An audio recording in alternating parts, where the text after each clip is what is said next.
everyone, Krista Moser here. Today I'm going to show you my tips and tricks for squaring up a quilt before binding. So I've got a baby quilt here. It's been quilted already, so I've got batting and backing still attached.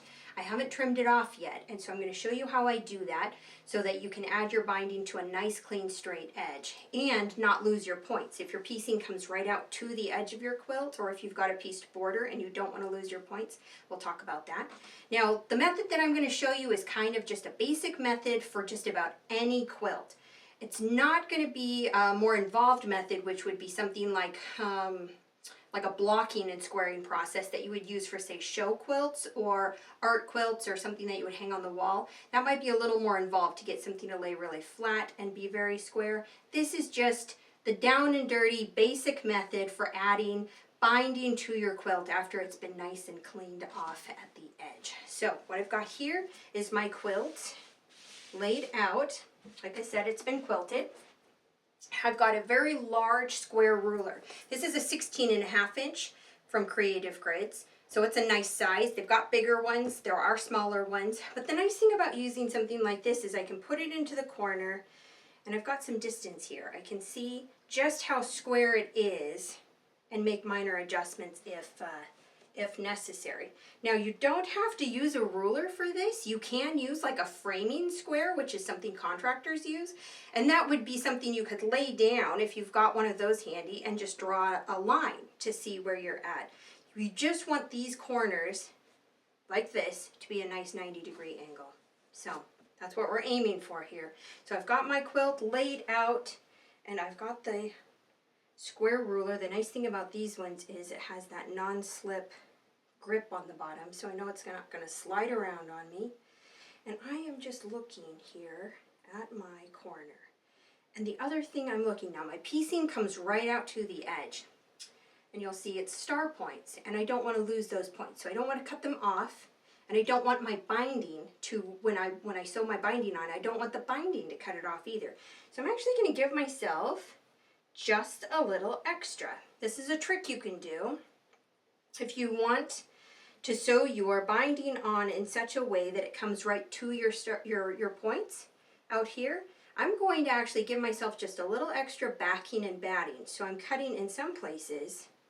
It looks like it's going to be about 1/8 of an inch of extra backing and batting.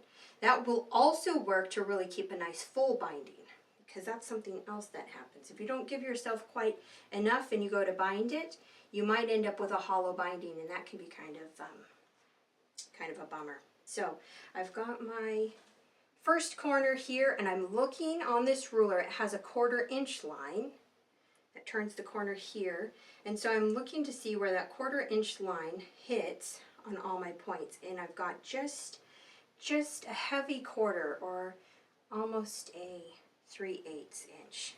So I can cut here, pull that,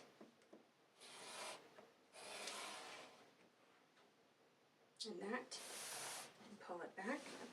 And you can see there's just a peekaboo of the batting showing. Not in all places, but in some. And then the binding will wrap around this and it'll be nice and straight. Okay, so we'll turn this to the next corner. Now, no matter what size your quilt, you can do this process to all 4 corners and then use a straight ruler in between. So here again, I'm looking to see where that 1/4 inch line hits so that I don't lose any of my points.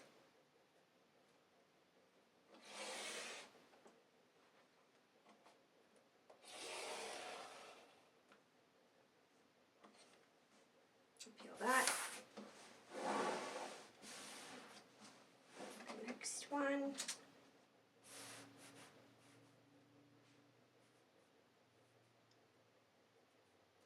Okay.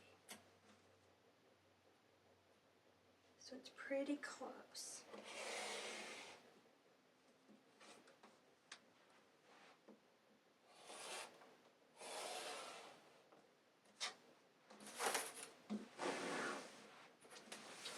Last corner, and then I'll grab my straight ruler.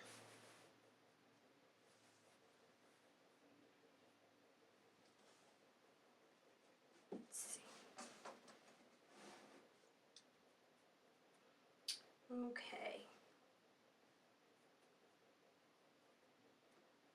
Following my 1/4 inch line.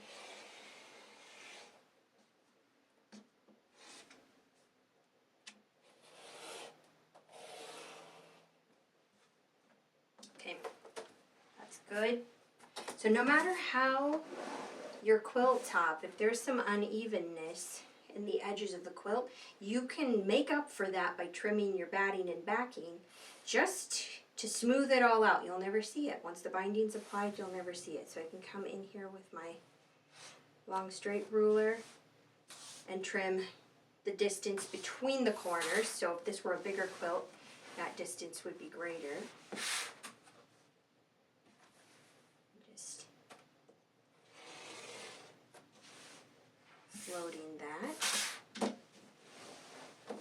So I cut my binding about 2 1/4 inches, and then I stitch it on with a generous 1/4 inch seam. And that way, my trim line here, which is also a generous 1/4 inch seam outside those points, that binding being stitched on will hit right where the piecing comes out to. There we go. You notice I'm catching a little fuzz, because sometimes you just need to trim just a little bit to ease the 2 edges in. Now that looks pretty good. Okay. So here we have it. A nice squared up on all 4 corners with a good angle. And then what you see here with this little bit of extra batting and backing in some places more than others even, and that's pretty common, so don't beat yourself up if that's happening. My binding's going to take care of that. So when I sew the binding on, I'm going to cut it 2 1/4 inches, and I'm going to sew it on with a heavy 1/4 inch seam allowance, and that way I'll hit all of these little points just like that. Wrap it to the back and hand sew it down, and it should be a nice full binding. It should be a nice stuffed binding is something that we kind of call it. So that works out pretty good, huh? So I hope this method helped. I hope you found something, maybe new information or just a different approach, something easy to do. This pattern that I'm doing, because I know some of you are going to ask, this is the Lollipops and Licorice pattern that I put out earlier this year. So this is the baby quilt version. What you see behind me is the lap quilt version that I'm working on. And we actually have kits for this. So if you like the black and white version, we'll put a link for that in the shop. And a link for the pattern as well, if that's something that you're interested in. And then if you want one of these rulers, if this is something you think you would have a use for, like what I did here, we'll put a link for that in the shop as well. And so maybe it's time for a new method of trimming up your quilts. I hope that helped. Thanks for watching.